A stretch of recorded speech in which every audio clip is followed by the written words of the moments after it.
Sir, Parimalam உயிர் போற நிலைமையில் இருக்கு.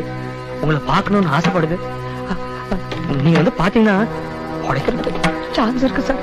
வெளியில போடா ஒண்ட வந்த நாயே. ஏய் கருப்பா, அவன் நின்ன இடத்தை கழுவி விடுறா.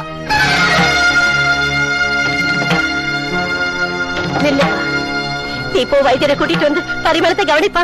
உங்க மகளை நினைச்சதை தவிர வேற எந்த தப்புமே செய்யாத அந்த பையன் நின்ன இடத்தை கழுவி விட சொன்னீங்களே, இவ்வளவு குத்தத்தையும் ஜாதி வெறிங்கிற அழுக்கையும் மனசுல வச்சிட்டு இருக்கிற நீங்க நின்ன இடத்தை யாரால இங்க கழுவிட முடியும்? மனுஷனுக்கு மனுஷன் என்னங்க ஜாதி? அடுத்தவனுடைய ரத்தம் வெளியில போகும்போது ஐயோன்னு பரிதாப படுறானே, அவன் தாங்க மேல் ஜாதி. வேற ஜாதிக்காரன் நம்ம பொண்ணு மேல ஆசை வச்சதுனால ஒரு துப்பு கெட்டவனுக்கு பொண்ணு கொடுக்க இருந்தீங்களே, அதுக்கு காரணம் உங்க ஜாதி வெறி. வாழ்க்கையில எந்த சுகத்தையும் பார்க்காத அந்த பொண்ணு நம்ம பொண்ணை காப்பாத்த போய் சாக கிடைக்கிற நிலைமையில கூட உங்களை பார்க்கணும்னு ஆசைப்படுறாளே, அந்த பொண்ணு நான் கூட போய் பார்க்க முடியாம தடுக்கிறது உங்க ஜாதி வெறினா?